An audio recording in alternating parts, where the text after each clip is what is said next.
Hey, my name is Jeff Shinabarger, and I'm the founder of Plywood People, and most recently wrote a book called More or Less, Choosing a Lifestyle of Excessive Generosity. And for me, that story began with a relationship named Clarence. Clarence is a friend of mine who welcomed me to my neighborhood. I live in a neighborhood called East Atlanta Village, and the difference between Clarence and me is that he has no home. It was the first time I wrestled with the reality that my neighbor who lives in the same neighborhood, walks the same streets as I do, does not have a home. So I always imagined my neighbor as a person that had a similar lifestyle as me. We lived in a similar neighborhood, but his perspective was I was indoors, he was always outdoors, right? He rang the doorbell our first day and started asking me for work, and that really changed how I viewed the world, because when he looked in my door, he saw the abundance that I had, all the things that filled my life up. And when I looked through the door the other way, he was carrying what he had in his life. And Clarence was a great person that made me see the world differently. And he always asked for work. He was a hardworking individual, and I always wondered if he was my friend. One day he came to the door and asked to use my cell phone, which was an interesting story, so I gave him my iPhone. Didn't realize that not everyone knows how to use an iPhone, so I dialed the number for him. He was on the phone, he was talking to this lady and said, you know, it was a voicemail, and he said, hey, you can call my friend Jeff, and he takes my messages and will let me know when I can get some work from you. It was related to doing some yard work for a friend. And that day, it was kind of a big deal for me, because he basically referred to me as his friend and his assistant at the same time, but that was a whole different conversation. But I started realizing that we had gone from complete opposites of the world to actually be having a friendship and learning from one another.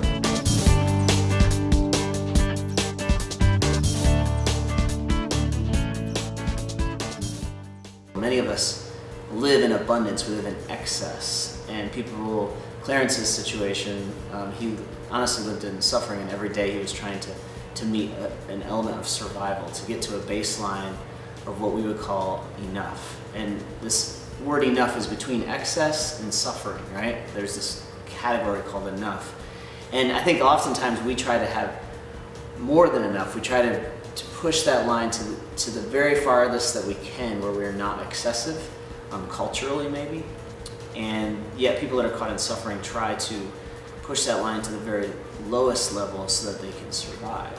And somewhere in the middle of that is this definition, which is enough. And oftentimes we try to define enough for other people, which we can never do. It's easy to criticize other people or to define they have more than enough or not enough.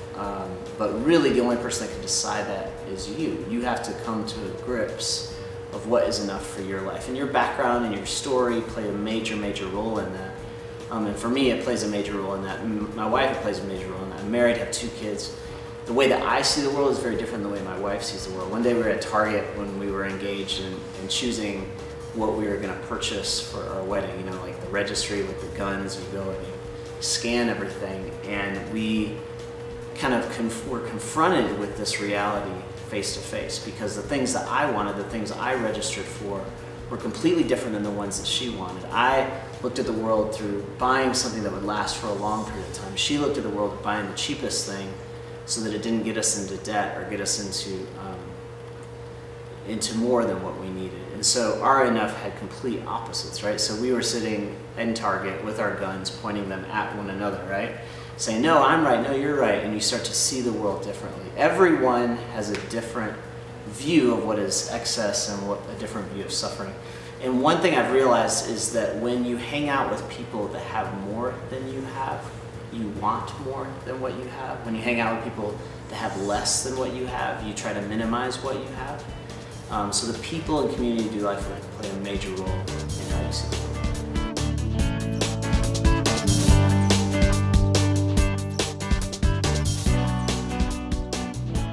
I think many people in our generation desire to be generous, but oftentimes they don't know where to begin. And so what I'm recommending people is to do personal experiments to challenge what they think is enough. And out of our excess, we can be generous and give to others. if we choose to live with less, we can help others more, right? And so generosity only happens when you have a change in lifestyle. You have to choose to be generous. The interesting thing is when you start to be generous, you have a snowball effect, right? When you start to be generous, you want to give more. You want to do more for other people because you find great value in shaping other people's lives. So what I recommend is doing one thing that you know that you have in excess right now. Choose a period of time to do a social experiment to determine if you could live with less. So if you have excess time, how could you give some of that time on a daily perspective to someone that can benefit from it? If you have excess amount of clothes in your closet, how could you choose to go with less clothes to donate those to someone else that could really use them? If you have an excess amount of technology in your life, what could you do by limiting the amount of technology to live in a different way? Is it overly abundant in your life? Are you being excessive in these categories? Choose an experiment that you can go with less so that someone else could have more. That is, I think, a root issue of generosity. You have to choose to operate differently.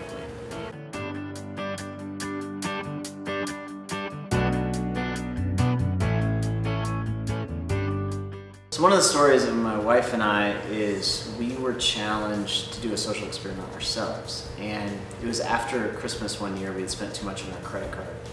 And we had to find ways to pay off this debt we had. So we looked at our budget to figure out where we could cut back. And one of the areas that I suggested was to not go grocery shopping, which you might think is crazy. But I had this conversation with Andre, my wife. I said, I think we can go for maybe the month by just living out of our cupboard because we have so much excess food that we're not using. And so she's like, all right, but I need to get some milk. So we bought some milk and we figured that part out. But the rest of the month, we chose to live out of our pantry and out of the freezer.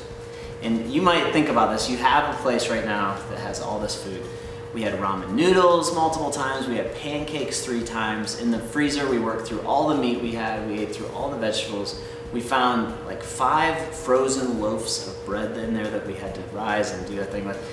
We ate all the macaroni and cheese, anything you can imagine, tuna. It went on and on and on. Soups, canned soups.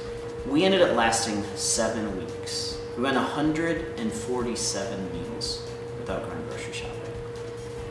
And when you think about that in relation to someone like my neighbor Clarence, who's looking for food for one day, the answer is yes, we have more than enough. If he needs some food, we have it. If he asks for some food, we have more than enough. We have 147 meals for 2 people worth of food in our pantry. And so in an experiment like that you can do and I can do, we can start to realize how much we have been given and start to think about what our responsibility is to serve and give to others. That, I think, is a simple example of how we can live differently and be generous towards more people.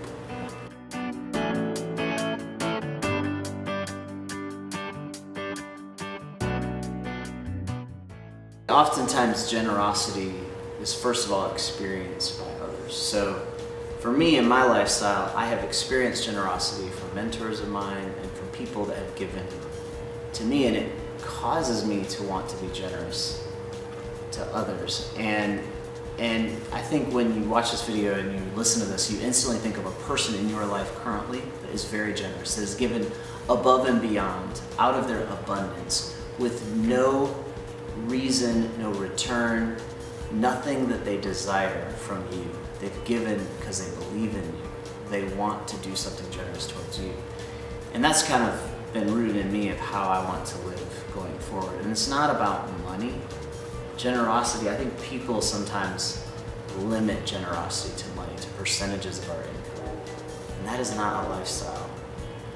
That's a spreadsheet.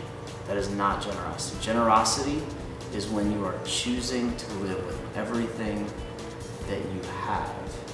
It's not yours. It's meant to do something more that others can gain from things that you have been privileged to have.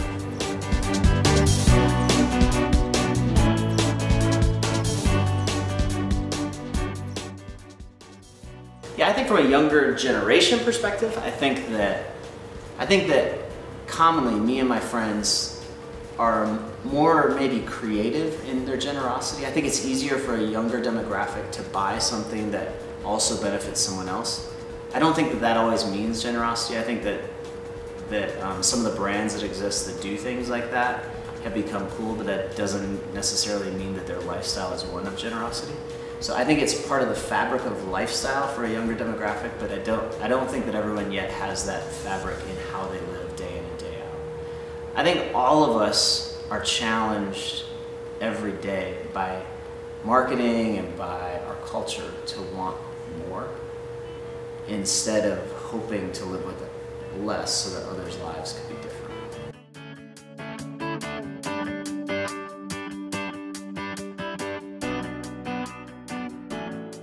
This is my book. It's called More or Less: Choosing a Lifestyle of Excessive Generosity. And it's weird for me to hold this up, but I guess I'm an author now, so hopefully it will encourage you to live differently.